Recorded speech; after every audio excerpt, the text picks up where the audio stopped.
காலையில் எழுந்திருப்போம், ஜபத்திலே தரித்திருப்போம், இயேசுவின் பாதத்திலே என்றும் அமர்ந்திருப்போம். காலையில் எழுந்திருப்போம், ஜபத்திலே தரித்திருப்போம், இயேசுவின் பாதத்திலே என்றும் அமர்ந்திருப்போம்.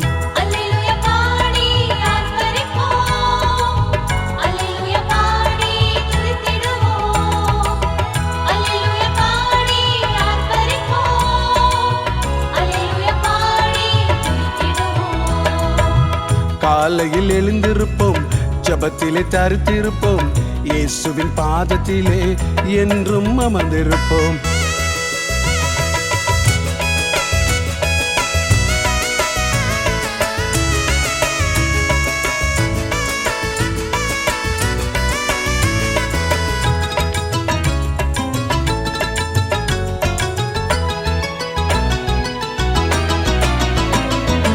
கோபம் கொண்டாலும் பாவம் செய்யாமல், பொய்யரின் வழியிலே நடவாமலும். கோபம் கொண்டாலும் பாவம் செய்யாமல், பொய்யரின் வழியிலே நடவாமலும்.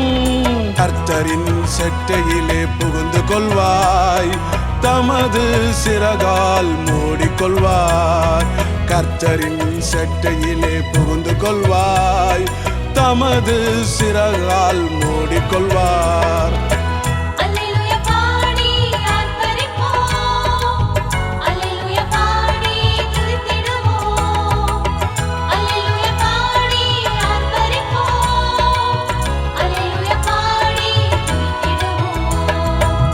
காலையில் எழுந்திருப்போம், ஜபத்திலே தரித்திருப்போம், இயேசுவின் பாதத்திலே என்றும் அமர்ந்திருப்போம்.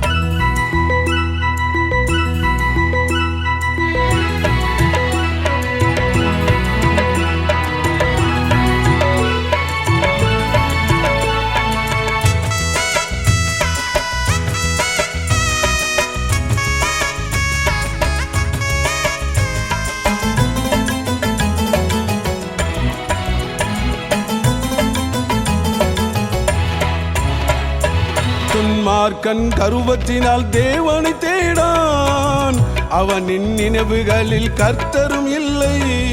துன்மார்க்கன் கருவத்தினால் தேவனை தேடான், அவனின் நினைவுகளில் கர்த்தரும் இல்லை.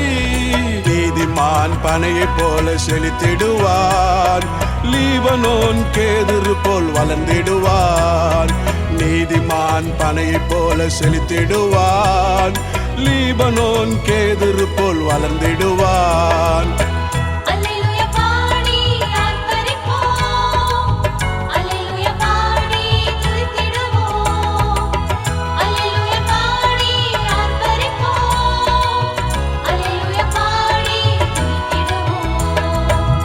காலையில் எழுந்திருப்போம், ஜபத்திலே தரித்திருப்போம், இயேசுவின் பாதத்திலே என்றும் அமர்ந்திருப்போம்.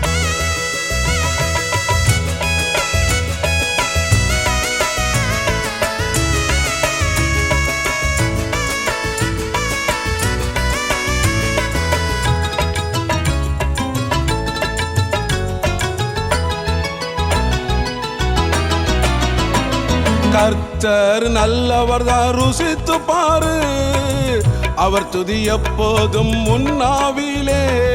கர்த்தர் நல்லவர் தான், ருசித்து பாரு, அவர் துதி எப்போதும் உன்னாவிலே.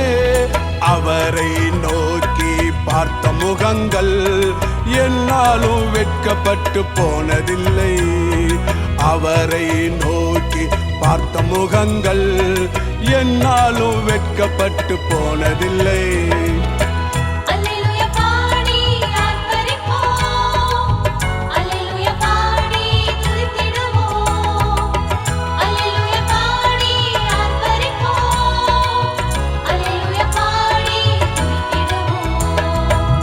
காலையில் எழுந்திருப்போம், ஜபத்திலே தரித்திருப்போம், இயேசுவின் பாதத்திலே என்றும் அமர்ந்திருப்போம்.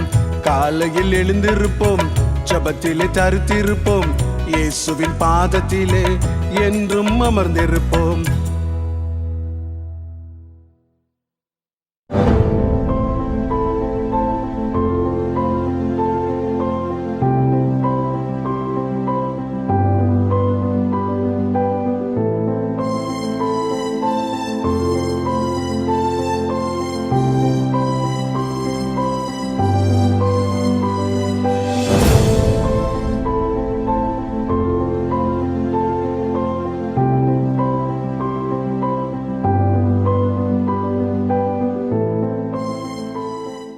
Praise the Lord.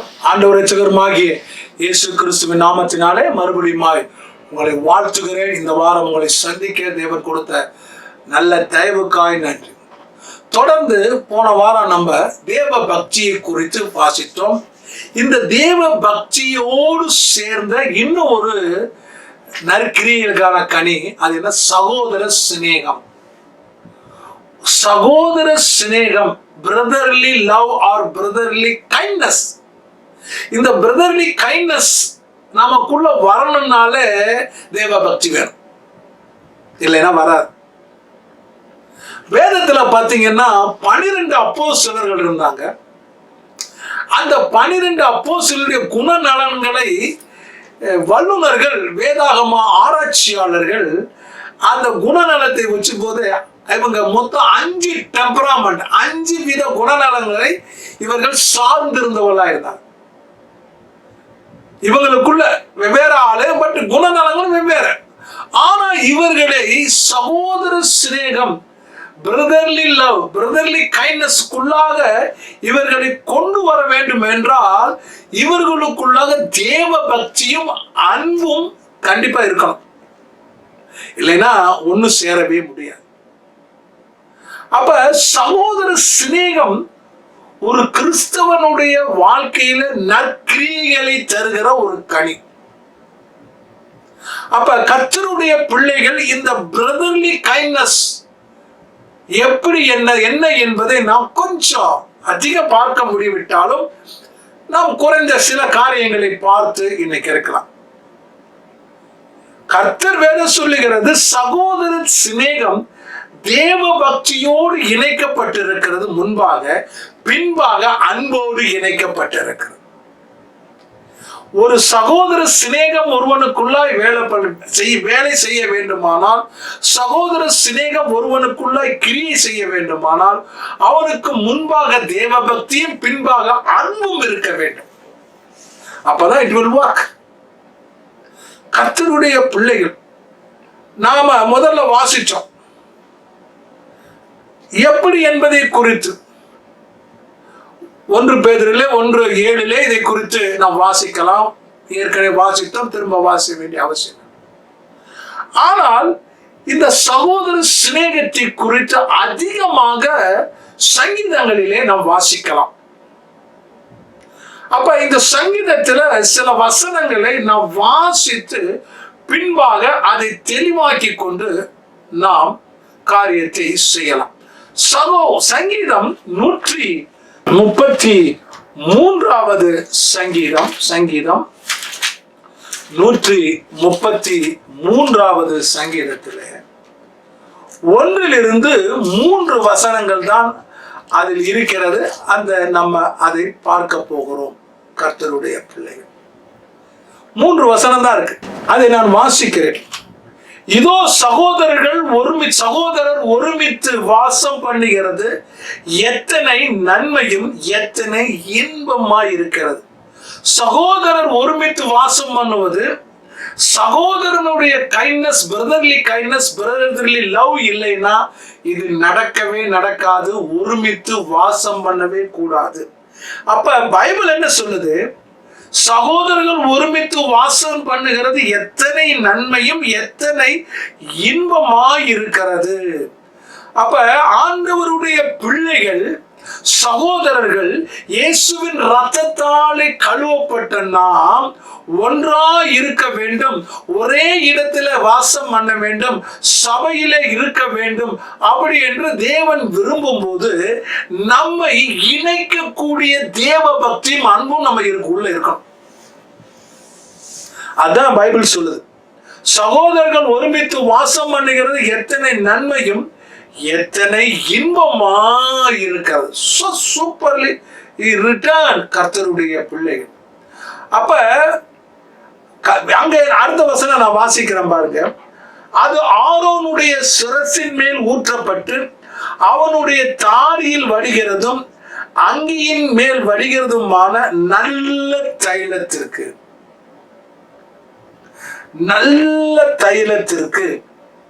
பாருங்க, குட். நல்ல தைலம் ஒரு அபிஷேகத்தை குறிக்கிறது. எர்மோன் மேலும் சீயோன் பர்வதங்கள் மேலும் இறங்கும் பனிக்கு ஒப்பாய் இருக்கிறது. அங்கே கர்த்தர் என்றென்றைக்கும் ஆசீர்வாதத்தையும் ஜீவனையும் கட்டளையிடுகிறார். கர்த்தருடைய பிள்ளைகள், அங்கே ஆண்டவராகிய தேவன் கர்த்தர் என்றென்றைக்கும் ஆசீர்வாதத்தையும் ஜீவனையும் கட்டளையிடுவார். எங்கே? அங்கே என்றால் எங்கே?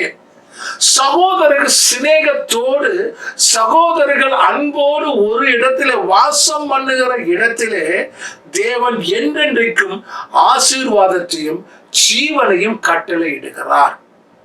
அப்ப தேவனுடைய ஆசீர்வாதத்தின் ஜீவனையும் நித்திய ஜீவனையும் நாம் என்றென்றைக்கும் நம்முடைய வாழ்க்கையில பெற்றுக்கொள்ள வேண்டுமானால் சகோதர சிநேகம், சகோதரருடைய அன்பு நமக்குள்ளாக, the brotherly kindness நமக்குள்ளாக நிலைத்திருக்க வேண்டும். அப்ப ஒருமித்து அப்படின்னு ஒரு வசனம் அங்க வாசிச்சோம். நம்ம ஒருமித்து வாசம் செய்வது எப்படி? we are all connected with the blood of Jesus Christ and Holy Spirit. இயேசுவின் இரத்தத்தினால இணைக்கப்பட்டு அப்பா பிதாவை என்று கூப்பிடத்தக்க புத்திர சுவிகாரத்தின் ஆவியை பெற்று நம்முடைய ஆண்டவராகிய இயேசு கிறிஸ்துவை தகப்பனை அப்பா என்று கூப்பிடத்தக்கதாக நாம் ஆவியை பெற்றதினாலே அவருடைய பிள்ளைகள் ஆனோம் என்று வேதத்திலே வாசிக்கிறோம், யோவான் 1.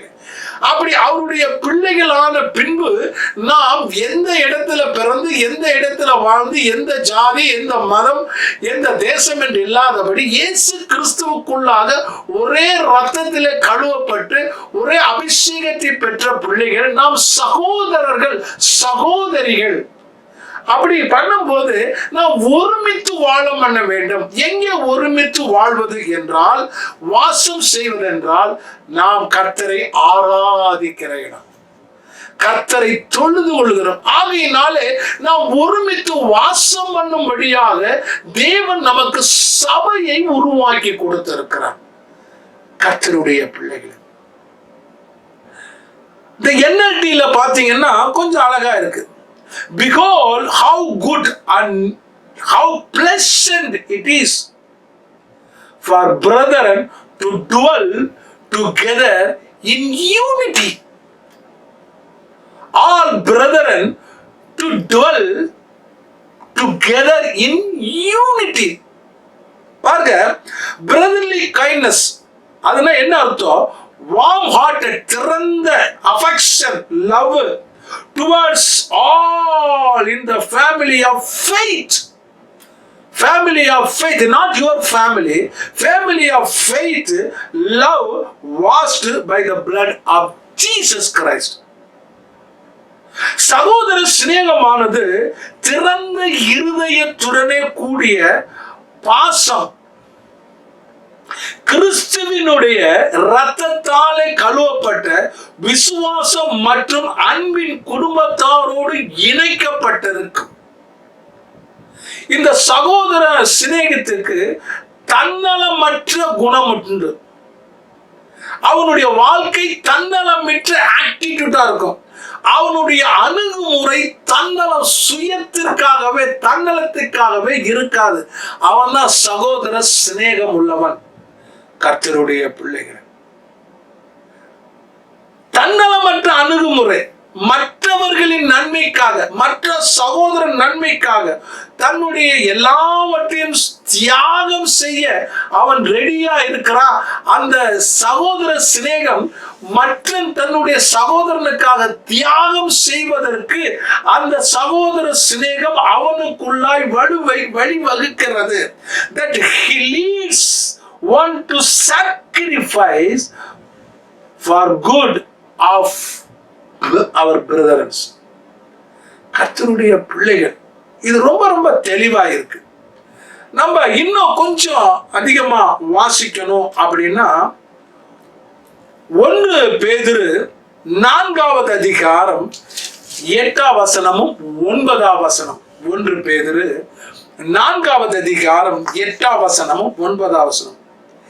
எல்லாவற்றிற்கும் மேலாக ஒருவரில் ஒருவர் ஊக்கமான அன்புள்ளவர்களாயிருங்கள். அண்டர்லைன் பச்சுங்க. எல்லாவற்றிற்கும் மேலாக, more than anything, above all things, எல்லாவற்றிற்கு மேலாக கர்த்தருடைய பிள்ளைகள் ஒருவரில் ஒருவர் சகோதரருக்குள்ளாக இயேசுவின் இரத்தத்தாலே கழுவப்பட்டு புத்திர சுவிகாரத்தின் ஆவியை பெற்ற நாம் எல்லாரும் சபையில் இருக்கும்போது ஒருவருக்கு ஒருவர் ஊக்கமான அன்புள்ளவர்களாய் இருக்க வேண்டும் என்று வேதம் நம்மை பார்த்து எச்சரிக்கை செய்கிறது. அப்படி இருப்போமானால் அன்பு திரளான பாவங்களை மூடுமா. என்ன அழகா இருக்கு பாருங்க, என்ன அழகான வசனம்.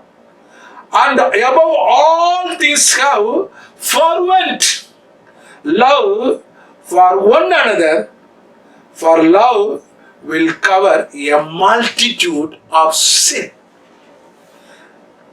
For love will cover a multitude of sin. அன்பு திரளான பாவங்களை மூடுமா. ஆகையினாலதான் வேதம் சொல்லுது, நமக்குள்ளாக ஒருவர் ஊக்கமாய் அன்புள்ளவர்களாக இருங்க அப்படின்னு அர்த்தம். சகோதர சிநேகம் நமக்குள்ளாக பெருக வேண்டும். இதுல நம்ம கொஞ்சம் ஜாக்கிரதையா இருக்கோம். நிறைய காரியத்துல நம்ம ஒரே சபையில இருப்போம், ஒரே சபையில ஊழியம் செய்வோம், ஆனா நமக்குள்ள அந்த அன்பு இருக்காது, சகோதர சிநேகம் இருக்காது. ஊழியத்துல வந்துட்டா ஒருவருக்கு ஒருவர் பொறாமை வந்துடும், எரிச்சல் வந்துடும். நல்ல விஷயத்துல ஊழியத்துல ஒருவருக்கு ஒரு முன்னேறன்ன்றது வேற, ஆனா பொறாமை, எரிச்சல், கோபம், அது பிசாசு நம்மை கொண்டு வந்து நமக்குள்ளாக பாவத்தின் காரியத்தை கொண்டு வந்து புகுத்தி விடுவான். அப்ப நீங்களும் நானும் சபையில் இருக்கும்போது மற்ற சகோதரர்கள் செய்யும் ஊழியத்தை பார்த்து அவர்களுக்கு உதவி செய்து சகோதர சிநேகத்தை வெளிப்படுத்த வேண்டும். சகோதரிகள் ஒருவர் சகோதரிகளை அரவணைத்து ஆறுதல் சொல்லி சிநேகத்தை வெளிப்படுத்த வேண்டும். அந்த சகோதரத்தின் அன்பு, சகோதரத்துவத்தின் அன்பை வெளிப்படுத்துகிறவர்களாக இருக்க வேண்டும். ஏதோ நம்ம சபைக்கு வந்துட்டோம்ன்ற ஒரு 2 மணி நேரம் மட்டும் அன்பு செலுத்தினா போதாது. சகோதர சிநேகம் it is not only for 2 hours. சகோதர சிநேகம் மரண பரியந்தம் இருக்க வேண்டும். ஒருவருக்கொருவர் அன்பு செலுத்துவதிலே, ஒருவருக்கொருவர் பரிந்து பேசுவதிலே, ஒருவருக்கொருவர் உபசரிப்பதிலே, ஒருவர் பாரத்தை ஒருவர் தாங்குவதிலே, ஒருவர் துக்கத்தை ஒருவர் ஏற்றுக்கொள்வதிலே, ஒருவர் மகிழ்ச்சியிலே இன்னொரு பகிர்ந்து கொள்வதிலே சகோதர சிநேகம் அதிகமாய், சகோதரிகள் சிநேகம் அதிகமாய் காணப்பட வேண்டும். அப்ப அன்பு திரளான பாவங்களை மூடும். ஆகையினாலே அவர்கள் செய்த சிறு சிறு காரியங்கள் நமக்கு எதிராக பெரிதாய் தெரியாது.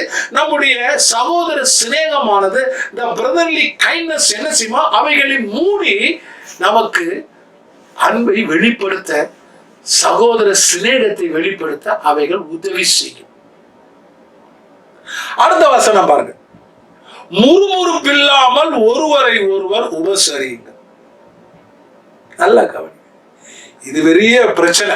முறுமுறுப்பு இல்லாம ஒருவரை ஒருவர் உபதேசிங்க. உதாரணத்துக்கு ஒரு சிஸ்டர் இருக்காங்க வச்சுங்களேன், இன்னும் ஒரு சிஸ்டர் இருக்காங்க, வெவ்வேறு இடத்துல இருந்து சர்ச்சுக்கு வர்றாங்க, பக்கத்துல உட்கார்ந்து இருப்பாங்க. 2 பேருக்கும் ஒரு சின்ன சின்ன கை குழந்தை, இல்ல 1 வயசு குழந்தை. இப்ப இந்த குழந்தைக்கு அவங்க பிஸ்கட் கொடுப்பாங்க, பசிக்குதுன்னு. அந்த புள்ள பிஸ்கட் சாப்பிடும். பக்கத்துல இருக்க பிள்ளை, இந்த பிள்ளை பிஸ்கட்டை பார்த்த உடனே அது வரைக்கும் இல்லாத பசி அந்த பிள்ளைக்கு உருவாங்க. அப்ப அந்த பிள்ளை என்ன செய்யுமா, அவங்க அம்மா மூஞ்ச பார்க்க இந்த பிள்ளை பக்கத்துல இருக்க பிஸ்கட்டை புடுங்கும். இப்ப இந்த சிஸ்டர் அவங்கள்ட்ட எனக்கு ஒரு பிஸ்கட் கொடுங்க, இவன் பண்றான். இவங்க ஒரு பிஸ்கட் கொடுக்குறாங்க அந்த பிள்ளை. அடுத்த வாரமும் அந்த சிஸ்டர் பிஸ்கட் கொண்டு வர மறந்துட்டாங்க. இதே மாதிரி இந்த சிஸ்டர்கிட்ட பக்கத்துல இருக்கிறவங்க அவங்க, ஐயோ கொண்டு வர மறந்துட்டேனே சிஸ்டர், சரி இந்த தடவை கொடுக்குறாங்க. நல்லா கவனிங்க. ஆனா அடுத்த வாரம் இந்த சிஸ்டர் வரும்போது இன்னைக்கு அவ வருவா, பிஸ்கட் கொண்டு வர மாட்டா. ஆகையினால நம்ம என்ன செய்யணும், தனியா ஒரு வேற இடத்துல உட்காரணும். இடத்த மாத்திடுவாங்க. இடத்த மாத்திட்ட உடனே இந்த சிஸ்டர் என்ன செய்வாங்க, 2 வாரமா அந்த சிஸ்டர் என் பிள்ளைக்கு பிரெட் பிஸ்கட் கொடுக்குற. ஆகையினால இன்னைக்கு நான் ஒரு பெரிய பாக்கெட் வாங்கி அந்த குட்டி பையனை கொடுக்கணும்னு அவங்க கொண்டு வருவாங்க. ஆனா இவங்க சகோதர சிநேகம், சகோதரிகள் சிநேகம் இல்லாததினாலே, the kindness இல்லாததினாலே இவங்க பயந்துகிட்டு இடத்த மாத்திடுவாங்க. மாத்திட்டு அப்பாடா பொழைச்சேன்னுவாங்க. இப்படி இன்னைக்கு இது நடக்குது. நான் நடக்காம சொல்லல. சோ கர்த்தருடைய பிள்ளைகள், சகோதர சிநேகம் என்பது எப்பொழுதும் நாம் இருக்க வேண்டும். வேதம் சொல்லுது, எல்லாவற்றிற்கும் மேலான சகோதர சிநேகம், முறுமுறுப்பில்லாமல் ஒருவரை ஒருவர் உபசரிக்கிற ஒரு சிநேகம். கர்த்தருடைய be hospitable for one another without grumbling. Love one another very deeply. கர்த்தருடைய பிள்ளைகள் கவனிக்கணும். வேதத்தில் அநேக வசனங்கள் இருக்கு. சகோதரர்களுக்குள்ளே நமக்குள்ள சண்டை, சச்சரவு, பிரச்சனைகள், பாடுகள், நிந்தைகள், போராட்டங்கள் உண்மை இல்லை. எப்படி சகோதர சிநேகம் வேலை செய்யும்? ஆண்டவர் சொல்லுகிறார், இந்த நாட்களில் சகோதர சிநேகம் சபைகளிலே குறைந்து விட்டது. சகோதர சிநேகம் இல்லாதவர்கள் பிரிவினைவாதிகள் என்று ஒரு ஊழியக்காரர் சொல்லுகிறார். பிரிவினைவாதிகள், சபையை உடைக்கக்கூடியவன், பிரிக்கக்கூடியவன். இதெல்லாமே திட்டமிட்டு நடத்துகிற செயல்கள், பிசாசு கிரியை செய்கிற செயல். அப்ப ஆண்டவர் சொல்லுகிறார், இந்த சகோதர சிநேகம் நமக்குள்ளாக நிலைத்திருக்க வேண்டும் என்று வேதம் சொல்லுகிறது. Our brotherly kindness should be remain in us always. எப்பொழுதும் நிலைத்திருக்கணும். அப்பதான் நம்ம வாழ்க்கையில சகலத்தையும் பெற்றுக்கொள்ள முடியும். சகோதர சிநேகம் இல்லாதவன் எதையுமே தேவனிடத்திலிருந்து பெற்றுக்கொள்ள முடியாது. ஏனென்றால் அவர் நமக்கு மூத்த சகோதரனாய் இருக்கிறார். பைபிள் சொல்லுது, இயேசு கிறிஸ்து நமக்கு மூத்த சகோதரனாய் இருக்கிறார். அவர் நம்மை சிநேகிக்கிறதும் சகோதர சிநேகம்தான். அப்ப அந்த சிநேகத்தை பெற்றுக்கொண்ட நாம் நமக்கு அடுத்து இருக்கிற ஒரு மனிதனிடத்தில் அந்த சிநேகத்தை வெளிப்படுத்துவதற்கு நாம் தயக்கம் காட்டுகிறோம், வெளிப்படுத்த மறந்து விடுகிறோம். கர்த்தருடைய பிள்ளைகள் சில பேர் வீட்டுக்கு நம்ம போனோம்னா, ஐயோ இவர் வந்துட்டாருன்னு சொல்லிட்டு எல்லா இடத்துல ஒளிச்சு வைப்பாங்க. அதுவா சகோதர சிநேகம்? ஒரு மனுஷன் என்னத்தை சாப்பிட போறான், என்னத்தை எடுத்துட்டு போறான், பரவாயில்ல. show your love through your action. உங்க கிரியையினாலே சகோதர சிநேகத்தை வெளிப்படுத்துங்க. 10 முறை வந்தாலும் 15 முறை வந்தாலும் நீங்க வெளிப்படுத்துங்க. கர்த்தர் பார்த்து கொண்டிருக்கிறார். ஒவ்வொரு முறையும் நாம் குறைகளை தேவனிடத்தில் அறிக்கை செய்யும் போது, ஒவ்வொரு முறையும் நம் குறைவுகளை நிறைவாக்குகிற தேவன், மூத்த சகோதரன் நமக்கு எப்படி நம்முடைய குறைவுகளை ஒவ்வொரு நேரமும் நிறைவாக்கி கொண்டிருக்கிறாரோ, அதே மாதிரி நாம் என்ன செய்கிறோம் என்பதை நினைத்து பார்க்க வேண்டும். ஐயோ இந்த சகோதரன் வந்துட்டாரு, ஐயோ இந்த சகோதரி வந்துட்டாரு அப்படி என்று சொல்வது சகோதர சிநேகம் இல்லை. சகோதர சிநேகம் தியாகத்தில் உருவாக்கப்பட வேண்டும். சகோதர சிநேகம் சாக்ரிஃபைஸில் உருவாக வேண்டும். கர்த்தருடைய பிள்ளைகளை தேவன் பார்க்கிறார். அக்கிரமத்தில், பாடுகளிலே, வியாதிகளிலே, இதிலே, கஷ்டத்திலே, நிந்தையிலே, போராட்டத்திலே கிடந்த உன்னை நான் தூக்கி எடுத்து கழுவி என்னுடைய சகோதர சிநேகத்தின் மூலமாக நான் உனக்கு எவ்வளவு நன்மை செய்தேன்.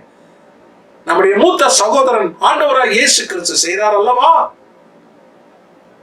ஆனால் நாம் அவைகளை எப்படி பெற்றுக்கொண்டோமோ அதே மாதிரி மற்றவர்கள் கொடுப்பதற்கு நம்மால முடியும். சகோதர சிநேகம் என்பது இஸ் வெரி வெரி இம்பார்ட்டன்ட். அது ஒரு சிறந்த கனி. Is a good fruit. கர்த்தருடைய பிள்ளைகள். சகோதரன் தப்பு செய்வானா? சகோதரன் தப்பு செய்யட்டும். ஆனா அப்படிப்பட்ட சகோதரனிலும் சில நன்மைகள் இருந்தால் நன்மையை நாம் அதிகமாய் கனப்படுத்தி அவனிடத்தில் அன்பு செலுத்தி அவனிடத்தில் சிநேகம் கொள்ளும் போது அவன் வெட்கப்பட்டு, இப்படிப்பட்ட ஒரு சகோதரனுக்கா நாம் துன்மார்க்கமாய் நடந்து கொண்டோம், அப்படி வெட்கி தலை குனிந்து தன்னுடைய வாழ்க்கையில அவன் திருந்துவதற்கு உங்கள் சகோதர சிநேகம் பிரயோஜனமாகும். சகோதரிகளும் அப்படித்தான். கர்த்தருடைய பிள்ளைகள் மறந்து விடக்கூடாது. அந்த சகோதரம் சிநேகம் நம்மில் நிலைத்திருக்க வேண்டும் என்று எபிரேய ஆக்கியன் எழுதுகிறார். எபிரேயருக்கு எழுதின நிருபம் 13வது அதிகாரம் 1ஆம் வசனம். சகோதர சிநேகம் நிலைத்திருக்க கடவது. Let brotherly love continue. உங்களுக்குள்ள சாகிற வர, இயேசு வருகிற வர நிலைத்திருக்க வேண்டும். இன்னொன்னு சொல்றாங்க, keep on loving each other as brothers and sisters. Keep on loving each other as brothers. உங்க சகோதர சகோதரிகள்கிட்ட நீங்க கடைசி வரை அன்பு செலுத்திக் கொண்டு சிநேகத்தை செலுத்திக் கொண்டே இருக்கணும். The brotherly love, sisterly love செலுத்திக் கொண்டே இருக்கணும். பரவாயில்ல, அவங்க உனக்கு துரோகம் செய்யலாம், அவங்க உங்களுக்கு எதிர்த்து பேசலாம், but you the man and women of God நீ செஞ்சு கொண்டு இருக்கணுங்க. அதுதான் கர்த்தர் விரும்புகிற காரியம். கர்த்தருடைய பிள்ளைகள் 1 யோவான் எழுதின நிருபம் 2வது அதிகாரம் 1 யோவான் 2வது அதிகாரம் 9 3 வசனங்களை நான் வாசிக்கிறேன். 1 யோவான் 2வது அதிகாரம் 9, 10, 11 வசனங்களை நான் வாசிக்கிறேன். ஒளியில் இருக்கிறேன் என்று சொல்லியும் தன் சகோதரனை பகைக்கிறவன் இதுவரைக்கும் இருளிலே இருக்கிறான். நல்லா கவனிங்க. தன் சகோதரனிடத்தில் அன்பு கூறுகிறவன் ஒளியிலே நிலை கொண்டிருக்கிறான், அவனிடத்தில் இடரல் ஒன்றுமில்லை. நல்ல கவனிங்க. தன் சகோதரனை பகைக்கிறவன் இருளிலே இருந்தும் இருளிலே நடக்கிறான். இருளானது அவன் கண்களை குருடாக்கினபடியால் தான் போகும் இடம் இன்னதென்று அறியாதிருக்கிறான். கர்த்தருடைய சகோதரனை அன்பு கூறுகிறவன் ஒளியிலே நிலைத்திருக்கிறார். என்ன ஒளி? ஒளி என்ற கிறிஸ்துவிலே நிலைத்திருக்கிறார். கர்த்தருடைய பிள்ளையே, சகோதரனை பகைக்கிறவன் இருளிலே நடக்கிறான், இருளிலே நிலைத்திருக்கிறான். அவன் யார்? பிசாசு. இருளுக்குரியவன் பிசாசிலே, அவனுடைய நிலைத்திருக்கிறவன். அப்ப வேதம் தெளிவாய் சொல்லி இருக்கிறது. கர்த்தருடைய பிள்ளை, ஒளி என்றால் என்ன? யோவானிலே வாசிக்கிறோம், அந்த மெய்யான தேவ ஒளி ஆண்டவராகிய இயேசு கிறிஸ்து. அதையும் உங்களுக்கு நான் வாசிக்கும்படியாக விரும்புகிறேன். யோவான் எழுதின சுவிசேஷம் 1வது அதிகாரம் 4ஆம் வசனத்தை வாசிக்கிறேன். அவருக்குள் ஜீவன் இருந்தது, அந்த ஜீவன் மனுஷருக்கு ஒளியாய் இருந்தது. கிறிஸ்துவுக்குள் ஜீவன் இருந்தது, அந்த ஜீவன் மனுஷனுக்கு ஒளியாய் இருந்தது. அப்ப தன் சகோதரனை சிநேகிக்கிறவன், சகோதரன் மேலே அன்பு செலுத்துகிறவன் ஒளியிலே நிலை கொண்டிருக்கிறான். அந்த ஒளி ஆண்டவராகிய இயேசு கிறிஸ்துவிலே நிலை கொண்டிருக்கிறவன். You have to understand the scripture. 5ஆம் வசனத்தை வாசிக்கிறேன். அந்த ஒளி இருளிலே பிரகாசிக்கிறது. What super word. இருளானது அதை பற்றி கொள்ளவில்லை. அந்த ஒளி இருள் இருளிலே பிரகாசிக்கிறதா. அப்படின்னா சகோதர சிநேகத்திலே நிலைத்திருக்கிறவன், அவன் சகோதரனிலே அன்பு செலுத்துகிறவன் ஒளியிலே நிலைத்திருக்கிறதுனாலே அந்த ஒளியில் நிலைத்திருக்கிறது மேலே இருள் ஒரு நாளும் மேற்கொள்வதில்லை. ஆனால் அந்த இருள் இருக்கிற இடத்திற்கு இவன் ஒளியை கொடுக்க முடியும். ஏனென்றால் சகோதரனை சிநேகிக்கிறான். என்ன ஒரு அழகான வார்த்தை பாருங்க. 9வது வசனத்தை கூட வாசிக்கிறேன். உலகத்தில் வந்து எந்த மனுஷனையும் பிரகாசிப்பிக்கிற ஒளியே அந்த மெய்யான ஒளி. அவர் உலகத்தில் வந்துவிட்டார். 2000 வருடங்கள் முன்ன உலகத்தில் எந்த மனுஷனையும் பிரகாசிப்பிக்க செய்கிற மெய்யான ஒளி. அப்ப கர்த்தருடைய பிள்ளையே தன் சகோதரனை அன்பு கூறி சிநேகிக்கிறவன் ஒளியிலே நிலை கொண்டிருக்கிறான். அந்த ஒளி எந்த மனுஷனையும் பிரகாசிப்பிக்க செய்கிற மெய்யான ஜீவ ஒளி. அந்த ஒளி நம்மை பிரகாசிக்க செய்யும். அப்ப இந்த பிரதர்லி லவ் என்பது, இந்த பிரதர்லி கைண்ட்னஸ் என்பது எவ்வளவு ஒரு முக்கியமான ஒரு காரியம். நீங்க புரிந்து கொள்ள வேண்டும் என்று நான் இதை தெளிவாக சொல்லுகிறேன். இதே யோவானிலே 8வது அதிகாரம் 2வது வசனத்தை உங்களுக்காய் நான் வாசிக்கிறேன். யோவான் 8:12. மறுபடியும் இயேசு ஜனங்களை நோக்கி, நான் உலகத்திற்கு ஒளியாய் இருக்கிறேன். என்னை பின்பற்றுகிறவன் இருளிலே நடவாமல் ஜீவ ஒளியை அடைந்திருப்பான். என்னை பின்பற்றுகிறவன் இருளே நடவாமல் ஜீவ ஒளியை அடைந்திருப்பான். அப்படின்னா என்ன அர்த்தம்? அவன் யார்? அவன் சகோதர சிநேகத்திலே நிலைத்திருக்கிறவன். சகோதரி சிநேகத்திலே நிலைத்திருக்கிறவள். வேதம் தெளிவாய் சொல்லுகிறது. என்ன சொல்லுகிறது? நீங்க பார்த்தா என்ன அழகா போட்டிருக்கு. அப்படி வேதம் சொல்லுகிற காரியம், அவர்கள் ஜீவ ஒளியை அடைந்திருப்பார்கள். என்னை பின்பற்றுகிறவன் இருளிலே நடவாமல் ஜீவ ஒளியை அடைந்திருப்பான். கர்த்தருடைய பிள்ளைய நல்ல கவனிங்க. இந்த ஒளி எங்கிருந்து கிடைக்கும்? சகோதர சிநேகம் உள்ளவனுக்கு. the loving kindness யார் இருக்கோ அவனுக்குள்ளதான் இது இருக்கும். இன்னும் நீங்க இருள், வேதம் சொல்லுது, தன் சகோதரனை பகைக்கிறவன் இருளிலே இருந்து இருளிலே நடக்கிறான். யார் இருளுக்குரியவன்? இருள் என்றால் என்ன என்பதை மத்தேயு எழுதின சுவிசேஷம் 4வது அதிகாரம் 15வது வசனத்தை நான் வாசிக்கிறேன். மத்தேயு 4:15.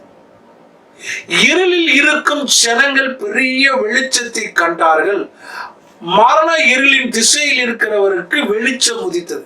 அப்ப இருளிலே ஒரு கூட்டம் இருக்கிறார்கள். அந்த கூட்டம் ஒளியை காண முடியாத கூட்டம். கர்த்தருடைய பிள்ளைகளை காண முடியாத கூட்டம். அப்ப ஆண்டவர் சொல்லுகிறார் இந்த காரியத்தை. இதை குறித்து இன்னும் கொஞ்சம் தெளிவா நம்ம பார்க்கணும்னா, யோவான் எழுதின சுவிசேஷம் 3வது அதிகாரம், யோவான் எழுதின சுவிசேஷம் 3வது அதிகாரம் 14வது வசனத்திலிருந்து நான் வாசிக்கிறேன். 3வது அதிகாரம் 14வது வசனம். நல்லா கவனிங்க. வேதம் அழகாய் சொல்லி இருக்கிறது. 14வது வசனத்தில்,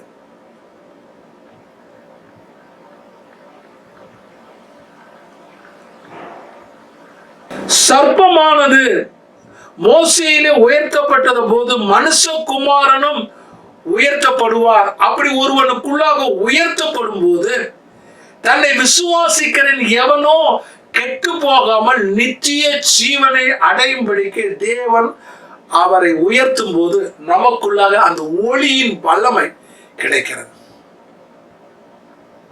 இன்னும் கூட சில வசனங்களை நாம் யோவான் எழுதின சுவிசேஷத்தில் இருந்து நாம் வாசிக்கலாம். யோவான் எழுதின சுவிசேஷத்தில் இருந்து நான் உங்களுக்கு வாசிக்கிறேன்.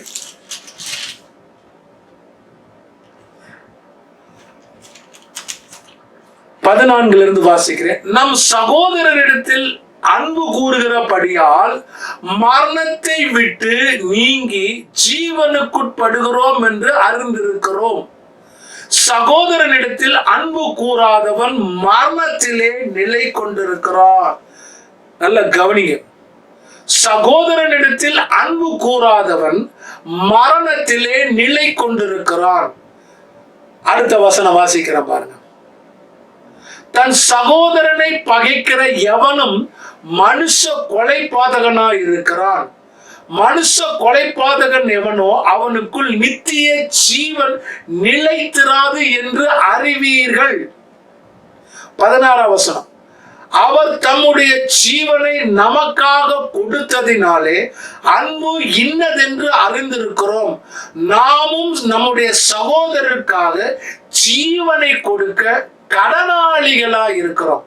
நீங்க ஜீவனையே கொடுக்க வேணாம் ஐயா, அன்பு செலுத்துங்க, சிநேகமா இருங்க. பாருங்க 17ஆம் வசனம். ஒருவன் இவ்வுலக ஆஸ்தி உடையவனா இருந்து தன் சகோதரனுக்கு குறைச்சல் உண்டென்று கண்டு தன் இருதயத்தை அவனுக்கு அடைத்துக் கொண்டால் அவனுக்குள் தேவ அன்பு நிலைத்திருப்பது எப்படி? தன் சகோதரனுக்கு குறைச்சல் உண்டென்று கண்டு தன் இருதயத்தை அடைக்கிறவன் அவனுக்குள்ளாக தேவன் எப்படி அன்பு இருக்கணும்? அன்பு இருக்கவே முடியாது. கர்த்தருடைய பிள்ளைகள், இன்னைக்கு நம்முடைய வாழ்க்கை இந்த வசனத்தின்படிதான் இந்த நாட்கள்ல இருக்கிறது. ஆண்டவருடைய பிள்ளைகள் கவனமா இருக்க வேண்டும். சகோதர சிநேகம் 2 விதத்துல இருக்கு. ஒன்று உலக பிரகாரமான சகோதர சிநேகம், வேர்ல்ட்லி பிரதர்லி லவ் கைண்ட்னஸ். இன்னொன்னு கிறிஸ்துவுக்குள்ளான வசனத்தின்படி சகோதர சிநேகம், brotherly love kindness in Christ. அப்ப இது 2ல நாம் எந்த வித சிநேகம்? ஒன்று மாய்மாலமான சிநேகம், ஒன்று பரிசுத்தமான சிநேகம். ஒன்று உலக பிரகாரமான சிநேகம், ஒன்று கிறிஸ்துவின் பிரகாரமான சிநேகம். ஒன்று பொய்யான சிநேகம், ஒன்று உண்மையான சிநேகம். நமக்குள்ளாக இருக்கிறது உலக சிநேகமா இருக்கக்கூடாது. நீ கொடுத்தா நான் கொடுப்பேன், அதுக்கு பேர் சிநேகம். இந்த உலகத்தில் இருக்கிறவனும் அப்படிதான் சிநேகிக்கிறான். அப்ப பாவிகளும் சிநேகிக்கிறார்கள், உலகத்தில் இருக்கிறவங்க சிநேகிக்கிறார்கள். பதிலுக்கு நாமும் சிநேகிப்போம். இதனால என்ன லாபம்? கர்த்தருடைய பிள்ளைகள், நான் இன்னைக்கு அவனுக்கு ஒரு பொருள் கொடுத்தா நாளைக்கு அவன் ஒரு பொருள் கொடுப்பான். அது சிநேகம் இல்ல. நீங்க லூக்கா எழுதின சுவிசேஷத்தில் 6வது அதிகாரம் 32ஆம் வசனத்தை நான் வாசிக்கிறேன். லூக்கா 6:32 வசனம். உங்கள் சிநேகிக்கிறவைகளையே நீங்கள் சிநேகித்தால் உங்களுக்கு பலன் என்ன? பாவிகளும் தங்களை சிநேகிக்கிறவர்களை சிநேகிக்கிறார்கள். நல்லா கவனிங்க. அடுத்த வசனம் 33. உங்களுக்கு நன்மை செய்கிறவர்களுக்கே நீங்கள் நன்மை செய்தால் உங்களுக்கு பலன் என்ன? பாவிகளும் அப்படியே செய்கிறார்களே. 34. திருப்பி கொடுப்பார்கள் என்று நம்பி நீங்கள் கடன் கொடுத்தால் உங்களுக்கு பலன் என்ன? திரும்ப தங்களுக்கு கொடுக்கப்படுவதாக பாவிகளுக்கு கடன் கொடுக்கிறார்களே. கர்த்தருடைய பிள்ளைகள், தொடர்ந்து வசனத்தை நீங்கள் வாசித்து பார்த்தீங்கன்னா உங்களுக்கு தெரியும். இன்னும் கொஞ்சம் யோவான்ல இன்னும் கொஞ்சம் தெளிவாய் அவர் எழுதியிருக்கிறாரு. யோவான் 15வது அதிகாரம் 19வது வசனத்தை நான் வாசிக்கிறேன். யோவான் 15. நீங்கள் உலகத்தாராய் இருந்தால் உலகம் தன்னுடையதை சிநேகித்திருக்கும். நீங்கள் உலகத்தாராய் இராதபடியினால் நான் உங்களை உலகத்தில் இருந்து தெரிந்து கொண்டபடினால் உலகம் உங்களை படைக்கும். ஆண்டவர் சொல்லுகிறார், நீங்கள் உலகத்தார் அல்ல. நீங்கள் உலகத்தார இராதபடியினாலே நான் உங்களை உலகத்திலிருந்து தெரிந்து கொண்டேன். நமக்கு இந்த உலக பிரகாரமான சிநேகம், மாய்மான சிநேகம், பொய்யான சிநேகம், உண்மை இல்லாத சிநேகம் நமக்கு வேண்டாம். கிறிஸ்துவுடைய சிநேகத்துல, அந்த சகோதர சிநேகத்துல நாம் நிலைத்திருக்க வேண்டும். யாக்கோபு 4:4 வாசிக்கிறோம், உலக சிநேகம் தேவனுக்கு விரோதமான பகை. உலக சிநேகம் தேவனுக்கு விரோதமான பகை. அப்ப உலக சிநேகம் இன்னைக்கு எங்கேயும் அதிகமாயிருச்சு. நான் வாசித்தேன், இன்னும் பின்னாடி நிறைய வசனம் இருக்கு. கர்த்தருடைய பிள்ளைகள் லூக்கா 6:32 தொடர்ந்து வாசித்து, நீ கொடுத்தா நான் கொடுப்பேன், நான் கொடுத்தா நீ கொடுப்பேன். உலகத்தார் பாவி இப்படி செய்யறான், பரிசுத்தவான் இப்படி செய்யற. What is the use? அதனால உங்களுக்கு நன்மை என்ன? கர்த்தருடைய பிள்ளைகள் சிநேகிக்கிறேன் என்று சொல்லி ஒரு சகோதரனுடைய தேவையிலே பணம் கொடுத்து அதுக்கு அவனுடைய ரத்தத்தை உறிஞ்சுவது சிநேகம் அல்ல, அதுக்கு வட்டி வாங்குவது சிநேகம் அல்ல. எவன் கொடுப்பா, நான் கொடுத்தனே அப்படின்னு சொல்லுவீங்க, தப்பு. வாயில பேசுற வார்த்தை நம்ம நியாயம் தீர்க்கும் என்பதை மறந்து விடக்கூடாது.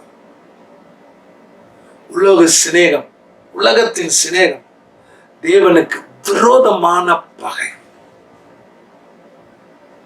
கர்த்தருடைய பிள்ளைகள் பாத்திரம் மருந்து பிச்சை போடுன்னு சொல்லுது.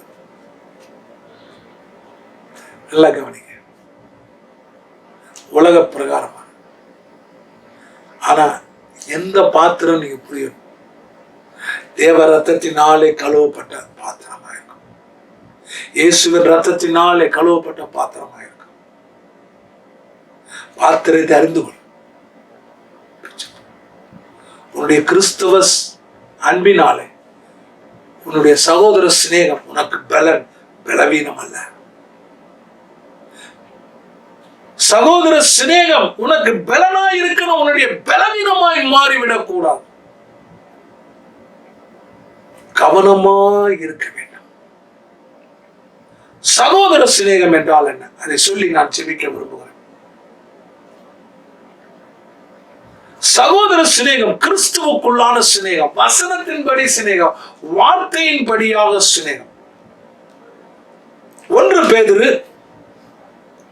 பேதுருவின் 1வது நிருபம் 1வது அதிகாரம் 22 வசனத்தை நான் வாசிக்கிறேன். ஆகையால் நீங்கள் மாயமற்ற சகோதர சிநேகம் உள்ளவர்களா இருக்கும்படிக்கு சுத்த இருதயத்தோட ஒருவரில் ஒருவர் ஊக்கமாய் அன்பு கூறுங்க. நல்லா பாருங்க, சகோதர மாயமற்ற அப்படின்னா மாயமான சகோதர சிநேகமும் உண்டு. அதான் நான் முதல்ல சொன்னேன்.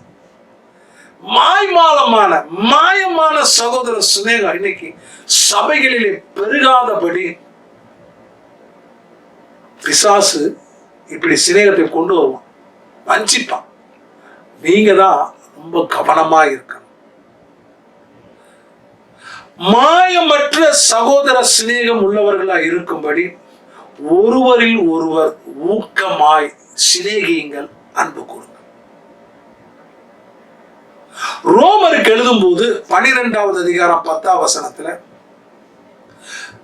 சகோதர சிநேகத்திலே ஒருவருக்கொருவர் பட்சமாயிருங்கள், கனம் பண்ணுதலிலே ஒருவருக்கொருவர் முந்திக் கொள்ளுங்கள்.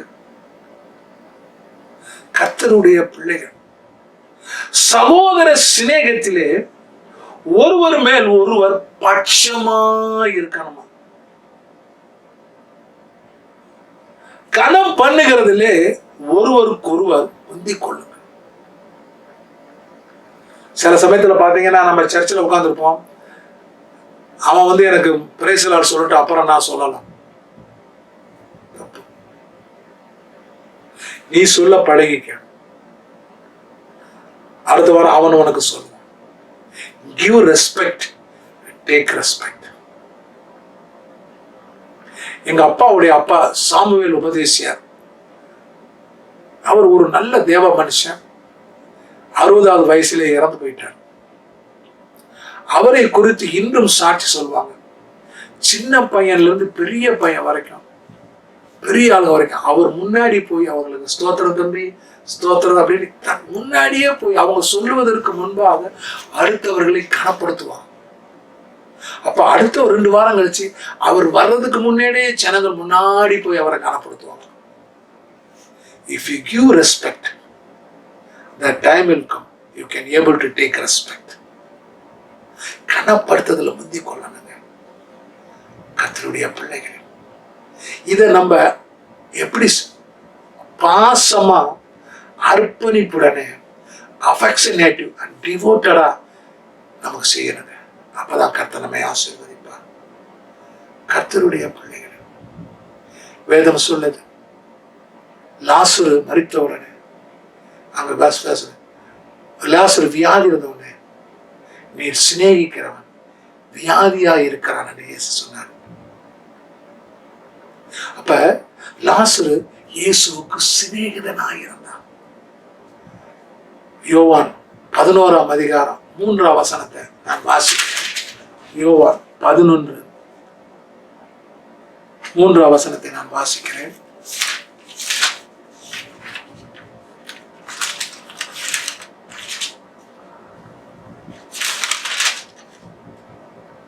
அப்பொழுது அவருடைய சகோதரிகள், ஆண்டவரே நீ சிநேகிக்கிறவன் வியாதியா இருக்கிறான் என்று சொல்ல அவரிடத்தில் ஆள் அனுப்பினார். ஆண்டவர் சிநேகிக்கிறவன் சொன்ன உடனே இயேசு அதை கேட்டபோது அவர் எப்படின்னாரா, அதை அவனை வியாதிக்கு மரணம் அப்படின்னு அதை கண்டு அதை அவனுக்கு திரும்பவும் ஜீவனை கொடுக்க வல்லவராயிருந்தார். 43வது வசனத்துல திரும்பவும் அவனை ஜீவனை கொடுத்து 4 நாட்காலும் தன் சிநேகித்தவனை வெளியே கொண்டு வந்தார். கர்த்தருடைய பிள்ளைகளை யோசிச்சு பாருங்க. தான் சிநேகித்தவனுக்கு ஜீவனை கொடுத்தான். திரும்பவும் அவனுக்கு உயிரோடு எழும்ப பண்ணினான். சொன்னார். மத்தேயுல ஒரு சம்பவம் இருக்காது, வாசித்து நான் ஜெபிக்க விரும்புகிறேன். மத்தேயு 5வது அதிகாரம்.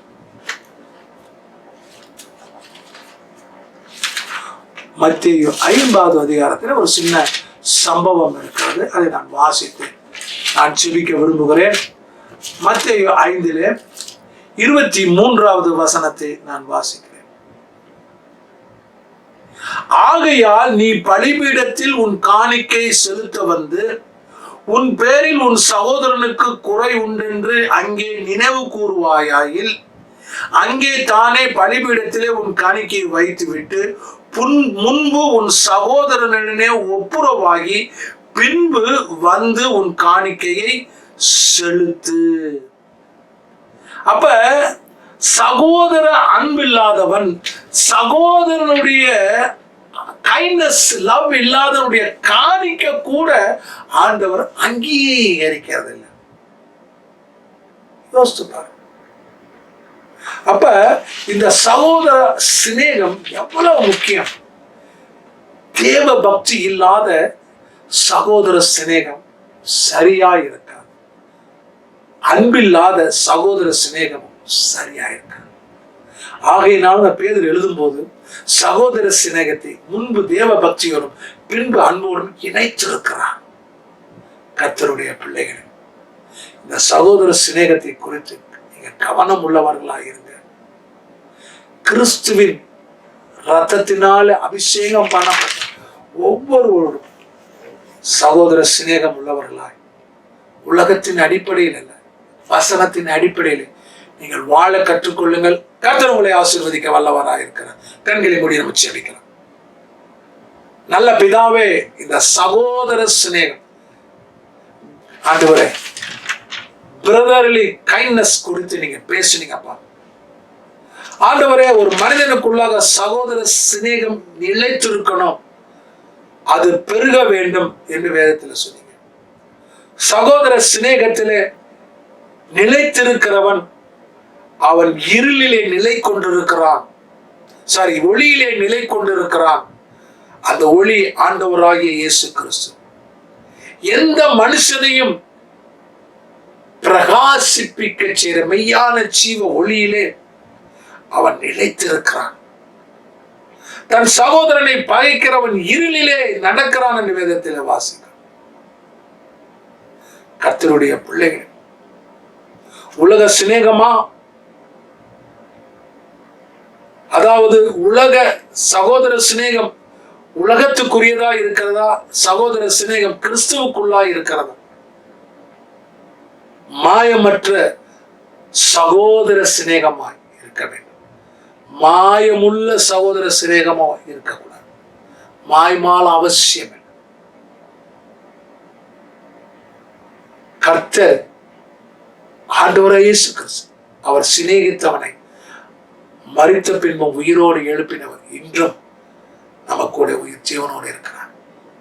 அந்த அவர் சிநேகித்ததை போல, லாசருவை சிநேகித்த போல நம்முடைய மூத்த சகோதரன் நம்மையும் சிநேகிக்கிறார். மரித்து நம் சரீரங்களை உயிர்ப்பிக்கிற ஆவியாய் இருக்கிறார் என்பதை மறந்துவிடும். இந்த வசனத்தை தேவன் உங்களோடு பேசி இருக்கிறார். ஒரு நிமிடம் ஒப்புக் கொடுங்க. உங்களுடைய சகோதர சிநேகம், உங்களுடைய சகோதரியின் சிநேகம் எப்படி இருக்கிறது? உலக பிரகாரமாய் மாய்மாலத்துக்குரியதாய் மாயமானதாய் இருக்கிறதா? மாயமற்ற கிறிஸ்துவுக்குள்ளாய் சகோதர சிநேகமாய் இருக்கிறது. உடனே மனம் திரும்புங்கள். வசனத்தின்படி நடந்து கொள்ளுங்கள். தேவன் உங்களை உயர்த்த வல்லவராய் இருக்கிறார். நல்ல பிதாவே, இந்த வசனத்திற்காய் நன்றி. ஒப்பு கொடுத்த பிள்ளைகள் ஒவ்வொருவரையும் ஆசீர்வதிங்க. சகோதர சிநேகத்திலே, சகோதரிகள் சிநேகத்திலே நிலைத்திருக்கத்தக்கதாய், ஒளியாகிய கிறிஸ்துவிலே நிலைத்திருக்கத்தக்கதாய், எந்த மனுஷனையும் பிரகாசிப்பிக்க செய்கிற மெய்யான ஜீவ ஒளியான கிறிஸ்துவின் ஒளியிலே நிலைத்திருக்கத்தக்கதாய் உதவி செய்யுமா. கர்த்தர் வருகை பரியந்தம் ஆண்டவரே, the brotherly love to continue என்று வேதம் சொல்லுகிறது. Keep on loving each other until Jesus Christ comes, Father. வசன பிள்ளைகளுக்கு உதவி செய்யணும். ஆசீர்வதிங்க. பலவீனங்களை பலப்படுங்க, குறைவுகளை நிறைவாக்குங்க. பிள்ளைகளை ஆசீர்வதிக்கிறேன். வசனம் கேட்டுக்கொண்டிருக்கிற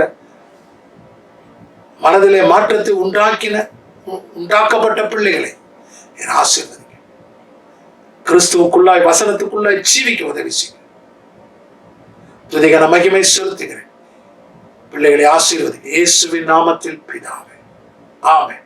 நம்ம எல்லாம் சேர்ந்து சொல்லுவோமே, என் ஆத்துமாவே கர்த்தரை ஸ்தோத்திரி, என் முழு உள்ளமே பரிசுத்த நாமத்தை ஸ்தோத்திரி, என் ஆத்துமாவே கர்த்தரை ஸ்தோத்திரி, கர்த்தர் செய்த சகல உபகாரங்களை மறவாதே. ஆமென், ஆமென், ஆமென். வலதை தேவனுடைய ஆசீர்வாதத்தை பெற்றுக்கொள்ளும். ஆண்டவராகிய இயேசு கிறிஸ்துவின் கிருபையின் பிதாவாகிய தேவனுடைய அன்பும் பரிசுத்த ஆவியின் வல்லமை வல்லடத்திலும் பாதுகாவலும் பராமரிப்பும் இன்றும் என்றும் எப்பொழுதும் சதா காலங்கள் கர்த்தருடைய வருகை மட்டும் நம்மோடு இருப்பதாக. ஆமென், ஆமென், ஆமென். கர்த்தர் உங்களை ஆசீர்வதிப்பார். அடுத்த வாரம் மீண்டும் சந்திக்கிறேன். God bless you.